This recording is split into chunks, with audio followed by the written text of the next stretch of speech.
ಈ ನದಿಯಿಂದ ಹುಟ್ಟಿದೆ ಒಂದು ಬಂಗಾರದ ಸರೋವರ. ಈ ನದಿಯಲ್ಲಿತ್ತು ಒಂದು ಭಯಂಕರವಾದ ಸರ್ಪ. ಈ ನದಿಯಿಂದಲೇ ಹುಟ್ಟಿದೆ ವಿಶ್ವದ ಅತ್ಯಂತ ಎತ್ತರ ಜಲಪಾತ. ಹೌದು, ಅದುವೇ ಶ್ರೀರಾಮನ ಶರದಿಂದ ಅಂದ್ರೆ ಬಾಣದಿಂದ ಹುಟ್ಟಿದಂತಹ ನದಿಯೇ ಶರಾವತಿ ನದಿ.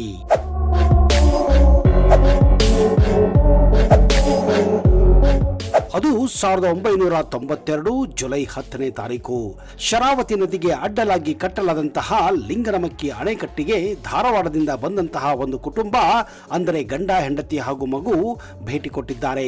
ವಿಚಿತ್ರ ಏನೆಂದ್ರೆ ಅದು ಸೋಮವಾರ ದಿವಸ ಆಗಿದ್ದರಿಂದ ಹೆಚ್ಚಾಗಿ ಅಲ್ಲಿ ಯಾರೂ ಕೂಡ ಇರಲಿಲ್ಲ. ಮಧ್ಯಾಹ್ನ ಟೈಮ್ ಆಗಿದ್ದರಿಂದ ಸೆಕ್ಯೂರಿಟಿ ಕೂಡ ಊಟಕ್ಕೆ ಹೋಗಿದ್ದ. ಅದೇ ಸಮಯವನ್ನ ಬಳಸಿಕೊಂಡು ಆ ಕುಟುಂಬ ಅಣೆಕಟ್ಟಿನ ಮಧ್ಯಭಾಗಕ್ಕೆ ಹೋಗಿದೆ. ಗಂಡ ಹೆಂಡತಿ ಫೋಟೋ ತೆಗೆದುಕೊಳ್ಳುತ್ತಿರುವಾಗ 11 ವರ್ಷದ ಮಗು ಅಣೆಕಟ್ಟಿನ ಮೇಲ್ಭಾಗದಲ್ಲಿ ಹತ್ತಿ ಅಣೆಕಟ್ಟನ್ನ ಎಂಜಾಯ್ ಮಾಡುತ್ತಾ ಆ ಕಟ್ಟೆಯ ಮೇಲೆ ಓಡುತ್ತಾ ಹೋಗುವಾಗ ಅವನ ಕಾಲು ಜಾರು ಬಿದ್ದು ಅಣೆಕಟ್ಟಿನ ಹಿನ್ನೀರಿನಲ್ಲಿ ಮುಳುಗಿದ್ದಾನೆ.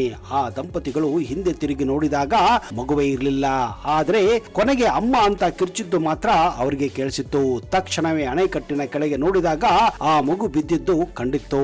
ಇಬ್ಬರು ದಂಪತಿಗಳು ಜೋರಾಗಿ ಕಿರಿಚಲು ಆರಂಭಿಸಿದ್ದಾರೆ. ಮೇಲಾಗಿ ಗಂಡನಿಗೂ ಕೂಡ ಈಜು ಬರುತ್ತಿರಲಿಲ್ಲ. ಅಕ್ಕಪಕ್ಕ ನೋಡಿದರೂ ಯಾರೂ ಕೂಡ ಇರಲಿಲ್ಲ. ಆದರೆ ಮುಂದೆ ಕೆಲವು ನಿಮಿಷಗಳಲ್ಲಿ ನೀರಿನಿಂದ ಯಾರೋ ಒಬ್ಬ ವ್ಯಕ್ತಿ ಆ ಮಗುವನ್ನ ಎತ್ತಿಕೊಂಡು ಬಂದು ಗೇಟ್ ಬಳಿ ಬಿಟ್ಟ ಹಾಗೆ ಆಗಿದೆ. ತಕ್ಷಣವೇ ಆ ದಂಪತಿಗಳು ಓಡಿ ಹೋಗಿದ್ದಾರೆ. ಆ ಮಗು ನೀರಿನಲ್ಲಿ ಬಿದ್ದ ಕಾರಣ ಉಸಿರಾಡಲು ತೊಂದರೆ ಆಗುತ್ತಿತ್ತು. ತಕ್ಷಣವೇ ಅಲ್ಲಿಗೆ ಸೆಕ್ಯೂರಿಟಿ ಗಾರ್ಡ್ ಕೂಡ ಬಂದಿದ್ದಾನೆ ಮತ್ತು ಆ ಮಗುವಿನ ಹೊಟ್ಟೆಯಲ್ಲಿದ್ದ ನೀರನ್ನ ತೆಗೆದಿದ್ದಾನೆ.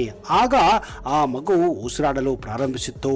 ಆದರೆ ಆಶ್ಚರ್ಯವೇನೆಂದ್ರೆ ಆ ಮಗುವನ್ನ ಯಾರು ಕಾಪಾಡಿದರು, ಆ ಕಾಪಾಡಿದ ವ್ಯಕ್ತಿ ಎಲ್ಲಿಂದ ಬಂದ, ಆದ್ರೆ ಮಗುವನ್ನ ಬಿಟ್ಟು ಎಲ್ಲಿ ಹೋದ ಅನ್ನೋದೇ ಒಂದು ವಿಚಿತ್ರವಾಗಿತ್ತು.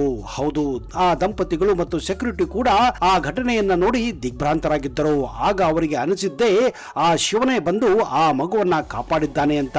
ಹೌದು, ಅದರ ಹಿಂದಿನ ದಿವಸವೇ ಆ ದಂಪತಿಗಳು ಮುರುಡೇಶ್ವರಕ್ಕೆ ಭೇಟಿ ಕೊಟ್ಟಿದ್ದರು. ಆ ದೇವರ ಕೃಪೆಯೇ ಅವರ ಮೇಲೆ ಆಗಿದೆ ಅನ್ನುತ್ತಾರೆ ಆ ದಂಪತಿಗಳು ಹಾಗೂ ಅಲ್ಲಿ ಸೇರಿದ್ದ ಜನರು ಕೂಡ. ಹೌದು, ಇಂತಹ ನಂಬಲಾಗದಂತಹ ಘಟನೆಗಳು ಈ ಶರಾವತಿ ಕಣಿವೆಯಲ್ಲಿ ಆಗಾಗ ಆಗುತ್ತಾನೆ ಇರುತ್ತವೆ, ನಡೆಯುತ್ತಾನೆ ಇರುತ್ತವೆ.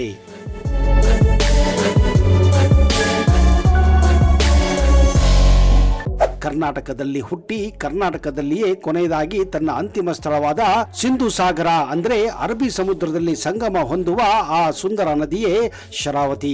ಮೂರ್ತಿ ಚಿಕ್ಕದಾದರೂ ಕೀರ್ತಿ ದೊಡ್ಡದೆನ್ನುವಂತೆ ಈ ಸುಂದರ ನದಿಯು ಕೇವಲ 120 ಕಿಲೋಮೀಟರ್ ಉದ್ದದ ಹರಿಯುವ ಪಥವನ್ನ ಹೊಂದಿದ್ದರೂ ವಿಶ್ವವೇ ನಿಬ್ಬೆರಗಾಗಿ ಮಾಡುವ ಜೋಗ ಜಲಪಾತದ ನಿರ್ಮಾತ. ಅಲ್ಲದೆ ಈ ಸುಂದರ ನದಿಗೆ ಹೊನ್ನಾವರ ಬಳಿ ಅಡ್ಡಲಾಗಿ ನಿರ್ಮಿಸಲಾಗಿರುವ ಸೇತುವೆ ಕರ್ನಾಟಕದ ಅತ್ಯಂತ ಉದ್ದದ ಸೇತುವೆ ಎಂಬ ಕೀರ್ತಿಗೂ ಕೂಡ ಪಾತ್ರವಾಗಿದೆ. ಶರಾವತಿ ನದಿಯು ಹರಿಯುವ ಮಾರ್ಗವನ್ನ ಶರಾವತಿ ಕಣಿವೆ ಪ್ರದೇಶ ಎಂದು ಕರೆಯಲಾಗುತ್ತದೆ. ಹಾಗೂ ಶರಾವತಿ ಕಣಿವೆಯು ಅದ್ಭುತವಾದ ಮನಸೆಳೆಯುವ ಸೃಷ್ಟಿ ಸೌಂದರ್ಯದಿಂದ ಕೂಡಿದ್ದು ಭೇಟಿ ನೀಡುವವರಿಗೆ ರೋಮಾಂಚನ ಉಂಟು ಮಾಡುವುದರಲ್ಲಿ ಸಂದೇಹವಿಲ್ಲ. ಅದರಲ್ಲೂ ಮಳೆಗಾಲದ ಸಂದರ್ಭದಲ್ಲಿ ಶರಾವತಿಯು ಮೈದುಂಬಿ ಹರಿಯುವುದನ್ನ ನೋಡುವುದೇ ಕಣ್ಣಿಗೆ ಒಂದು ಹಬ್ಬವಿದ್ದಂತೆ. ಕರ್ನಾಟಕದಲ್ಲಿ ಹುಟ್ಟಿ ಸಂಪೂರ್ಣವಾಗಿ ಕರ್ನಾಟಕದಲ್ಲಿ ಹರಿದು ಕೊನೆಯದಾಗಿ ಸಮುದ್ರ ಸೇರುವ ನದಿ ಇದಾಗಿದೆ. ಭಾರತದಲ್ಲಿ ಅದರಲ್ಲೂ ಪಶ್ಚಿಮ ಮುಖವಾಗಿ ಹರಿಯುವ ನದಿಗಳ ಸಂಖ್ಯೆ ತುಂಬಾ ವಿರಳವಾಗಿದ್ದು ಅವುಗಳಲ್ಲಿ ಒಂದು ಪ್ರಮುಖ ನದಿಯೇ ಈ ಶರಾವತಿ ನದಿ. ಶರಾವತಿ ನದಿಯು ಮತ್ತೊಂದು ವಿಶೇಷವೇನೆಂದರೆ ಈ ನದಿ ಹಾಗೂ ಇದು ಹರಿಯುವ ಸುತ್ತಮುತ್ತಲಿನ ಪ್ರದೇಶಗಳು ಜೀವ ವೈವಿಧ್ಯತೆಗಳಿಂದ ಕೂಡಿರುತ್ತದೆ. ಅಂದ್ರೆ ಇಲ್ಲಿ ಅಪರೂಪದ ಸಸ್ಯಗಳಾಗಲಿ ಕೀಟಗಳನ್ನಾಗಲಿ ನೀವು ಕಾಣಬಹುದು. ಅಲ್ಲದೆ ಸಾಕಷ್ಟು ಬಗೆಯ ಚಿತ್ರ ವಿಚಿತ್ರ ಪ್ರಾಣಿ ಸಂಕುಲವನ್ನ ಕೂಡ ನೀವು ಇಲ್ಲಿ ಕಾಣಬಹುದು. ಮೂಲತಃ ಶಿವಮೊಗ್ಗ ಜಿಲ್ಲೆಯ ತೀರ್ಥಹಳ್ಳಿ ತಾಲೂಕಿನ ಅಂಬುತೀರ್ಥದಲ್ಲಿ ಈ ಶರಾವತಿ ನದಿಯ ಉಗಮ ಸ್ಥಾನವಿದೆ. ಇದೊಂದು ದಟ್ಟ ಹಸಿರಿನ ಮಧ್ಯವಿರುವ ಬೆಟ್ಟವಾಗಿದ್ದು ತೀರ್ಥಹಳ್ಳಿಯಿಂದ ಸುಮಾರು 15ರಿಂದ 16 ಕಿಲೋಮೀಟರ್ ದೂರದಲ್ಲಿದೆ.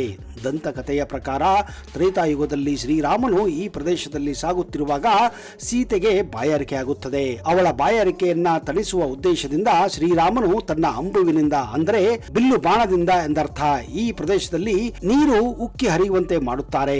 ಹೀಗಾಗಿ ಇದಕ್ಕೆ ಅಂಬುತೀರ್ಥ ಎಂಬ ಹೆಸರು ಕೂಡ ಬಂದಿತೆನ್ನಲಾಗುತ್ತದೆ. ಇನ್ನು ಶರ ಅಂದರೆ ಬಾಣ. ಈ ಬಾಣ ಭೂ ಒಡೆದು ಛೇದಿಸಿ ಬಂದ ನೀರಿಗೆ ಶರಾವತಿ ಎಂದು ಕರೆಯಲಾಗುತ್ತದೆ. ಹೀಗಾಗಿ ಈ ನದಿಯನ್ನ ಶರಾವತಿ ಎಂದೇ ಹೇಳಲಾಗುತ್ತದೆ.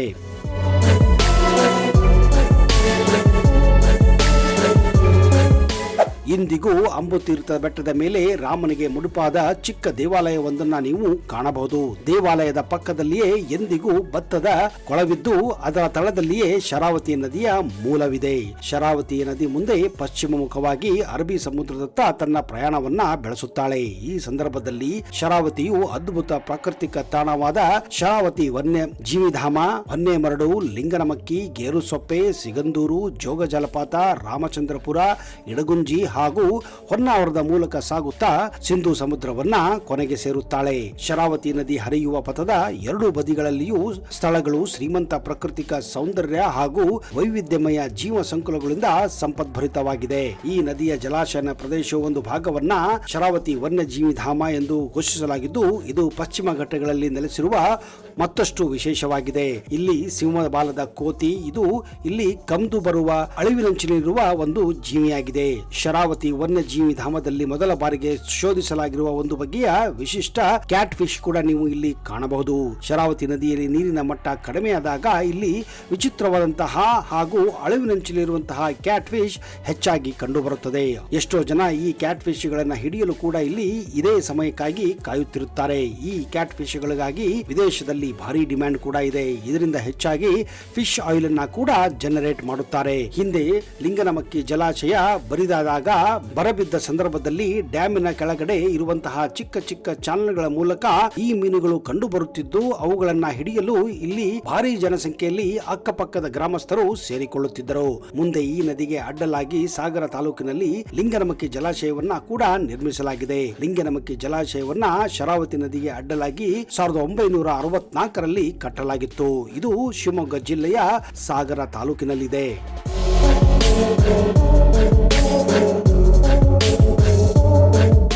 ಈ ಅಣೆಕಟ್ಟು 2.4 ಕಿಲೋಮೀಟರ್ಗಳಷ್ಟು ಉದ್ದವಿದ್ದು 1819 ಅಡಿಗಳಷ್ಟು ಎತ್ತರವಿದೆ. 4368 ಘನ ಮೀಟರ್ಗಳಷ್ಟು ನೀರು ಸಂಗ್ರಹಿಸುವ ಸಾಮರ್ಥ್ಯವನ್ನ ಈ ಜಲಾಶಯ ಹೊಂದಿದೆ. ಈ ಅಣೆಕಟ್ಟಿನಿಂದ ಸುಮಾರು 70 ಕಿಲೋಮೀಟರ್ನಷ್ಟು ಪ್ರದೇಶವು ನೀರಿನಲ್ಲಿ ಮುಳುಗಡೆಯಾಗಿದೆ. ಪ್ರಖ್ಯಾತ ಜೋಗ ಜಲಪಾತವು ಸಹ ಸಾಗರದಲ್ಲಿಯೇ ಶರಾವತಿ ನದಿಯಿಂದ ರೂಪುಗೊಂಡಿದ್ದು ನೋಡಲು ನಯನ ಮನೋಹರವಾಗಿದೆ. ಜೋಗ ಜಲಪಾತ ಅಥವಾ ಗೇರುಸೊಪ್ಪ ಜಲಪಾತ ಪ್ರಪಂಚದ ಪ್ರಸಿದ್ಧ ಜಲಪಾತಗಳಲ್ಲಿ ಒಂದು. ಇದು ಭಾರತದ ಎರಡನೇ ಅತಿ ಎತ್ತರದ ಜಲಪಾತ. ಇದು ಕರ್ನಾಟಕ ರಾಜ್ಯದ ಉತ್ತರ ಕನ್ನಡ ಜಿಲ್ಲೆಯ ಸಿದ್ದಾಪುರ ತಾಲೂಕಿನ ದಟ್ಟವಾದ ಕಾಡು ಹಾಗೂ ಗುಡ್ಡಗಳಿಂದ ಆವೃತವಾದಂತಹ ಸ್ಥಳದಲ್ಲಿದೆ.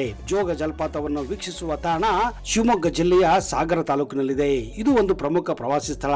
ಜೋಗ ಜಲಪಾತವು ಸುಮಾರು 292 ಮೀಟರ್ಗಳಿಂದ ಭೋರ್ಗರೆಯುತ್ತಾ ಶರಾವತಿ ನದಿಯು 4 ಸೀಳಾಗಿ ಧುಮುಕುತ್ತದೆ. ವೈಭವದಿಂದ ಅವ್ಯಾಹತವಾಗಿ ಧುಮುಕುವ ರಾಜ, ಜೋರಾಗಿ ಅರ್ಭಟಿಸುವ ಹಲವಾರು ಬಾರಿ ಚಿಮ್ಮುತ್ತಾ ಧುಮುಕುವ ರೋರರ್, ಬಳಕುತ್ತಾ ನಲಿಯುತ್ತಾ ಜಾರುವ ರಾಣಿ ಮತ್ತು ರಭಸದಿಂದ ಹಲವಾರು ಬಂಡೆಗಳನ್ನ ಚಿಮ್ಮುತ್ತಾ ನುಗ್ಗುವ ರಾಕೆಟ್ ಈ 4 ಜಲ ಭಾಗಗಳಾಗಿವೆ. ಇದನ್ನೇ ಇಲ್ಲಿ ರಾಜ, ರೋರರ್, ರಾಣಿ ರಾಕೆಟ್ ಎಂದು ಕರೆಯುತ್ತಾರೆ. ಮಳೆಗಾಲದಲ್ಲಿ ಅತ್ಯಂತ ರಮಣೀಯ ರೂಪ ತೊಡುವ ಈ ಜಲಪಾತ ಬಿಳಿ ಮೋಡಗಳ ಹಿಂದೆ ಕಣ್ಣು ಮುಚ್ಚಾಲೆ ಆಡುತ್ತಾ ನೋಡುಗರ ಕಣ್ಮನ ಸೆಳೆಯುತ್ತದೆ. ಲಿಂಗನಮಕ್ಕಿ ಜಲಾಶಯ ನಿರ್ಮಾಣದ ನಂತರ ಜೋಗ ತನ್ನ ಮೊದಲಿನ ಸೌಂದರ್ಯ ಹಾಗೂ ವೈಭವವನ್ನ ಕಳೆದುಕೊಂಡಿದೆ ಎನ್ನುತ್ತಾರೆ ಅನೇಕರು. ಮಳೆಗಾಲದ ಸಂದರ್ಭದಲ್ಲಿ ಅಂದ್ರೆ ಜುಲೈನಿಂದ ಸೆಪ್ಟೆಂಬರ್ ಸಮಯದಲ್ಲಿ ಈ ಜೋಗದ ಗುಂಡಿಯು ತನ್ನೆಲ್ಲ ಶಕ್ತಿಯನ್ನ ಕ್ರೋಢೀಸಿಕೊಂಡು ಧರೆಗೆ ಒಪ್ಪಳಿಸುವುದನ್ನ ನೋಡುವುದೇ ಒಂದು ಅದ್ಭುತ ಎನ್ನಬಹುದು. ಅಷ್ಟೊಂದು ಅದ್ಭುತವಾಗಿ ಗೋಚರಿಸುತ್ತದೆ ಈ ಜಲಪಾತ.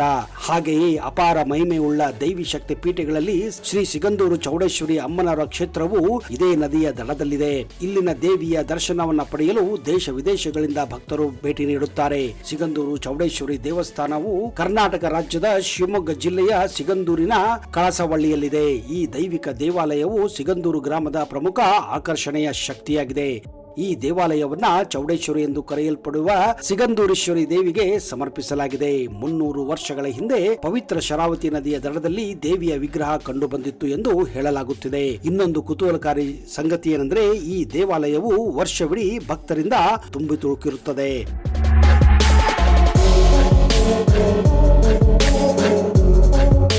ಹೊನ್ನೆಮರಡು ಶರಾವತಿ ತಟದಲ್ಲಿ ನೆಲೆಸಿರುವ ಶಿವಮೊಗ್ಗ ಜಿಲ್ಲೆಯ ಒಂದು ಪ್ರವಾಸಿ ತಾಣ. ಯಾರು ಸಾಹಸವನ್ನ ಇಷ್ಟಪಡುತ್ತಾರೋ, ಜಲ ಕ್ರೀಡೆಗಳನ್ನ ಇಷ್ಟಪಡುತ್ತಾರೋ ಅಂತವರಿಗೆ ಹೊನ್ನೆಮರಡು ಅತ್ಯಂತ ಪ್ರಿಯ ಎನಿಸುವುದರಲ್ಲಿ ಸಂಶಯವೇ ಇಲ್ಲ. ಹೊನ್ನೆಮರಡು ಹಳ್ಳಿಯು ಹೊನ್ನೆಮರಡು ಎಂಬ ಅದೇ ಹೆಸರಿನ ಜಲಾಶಯದ ಬಳಿಯಲ್ಲಿರುವ ಬೆಟ್ಟದ ಇಳಿಜಾರಿನಲ್ಲಿ ಸ್ಥಿತವಾಗಿದೆ. ಈ ತಾಣವು ಶಿವಮೊಗ್ಗ ಜಿಲ್ಲೆಯ ಸಾಗರ ತಾಲೂಕಿನಲ್ಲಿದ್ದು ಬೆಂಗಳೂರಿನಿಂದ ಸರಿಸುಮಾರು 400 ಕಿಲೋಮೀಟರ್ ದೂರದಲ್ಲಿದೆ. ಹೊನ್ನೆಮರಡು ತನ್ನ ಹೆಸರನ್ನ ಹೊನ್ನೆ ಮರದಿಂದ ಪಡೆದಿದೆ. ಆದರೂ ಇದರ ಅಕ್ಷರ ಅರ್ಥ ಬಂಗಾರದ ಸರೋವರ ಎಂದರ್ಥ. ಇಲ್ಲಿ ಕಂಡು ಬರುವ ಬಂಗಾರದಂತಹ ಸೂರ್ಯೋದಯದ ನೋಟವು ಸಹ ಇದಕ್ಕೆ ಪೂರಕವಾಗಿದೆ. ಹೊನ್ನೆಮರಡು ಗ್ರಾಮವು ಶರಾವತಿ ಹಿನ್ನೀರಿನಲ್ಲಿ ಸ್ಥಿತವಿರುವ ಒಂದು ಅದ್ಭುತ ಪ್ರವಾಸಿ ಸ್ಥಳವಾಗಿದೆ. ಶಿವಮೊಗ್ಗ ಜಿಲ್ಲೆಯ ಹೊಸನಗರ ತಾಲೂಕಿನಲ್ಲಿರುವ ಶರಾವತಿ ನದಿ ತಟದ ರಾಮಚಂದ್ರಪುರ ಮಠವು ಧಾರ್ಮಿಕ ಮಹತ್ವದ ತಾಣವಾಗಿದ್ದು ಸಾಕಷ್ಟು ಭಕ್ತಾದಿಗಳನ್ನ ಇದು ಸೆಳೆಯುತ್ತದೆ.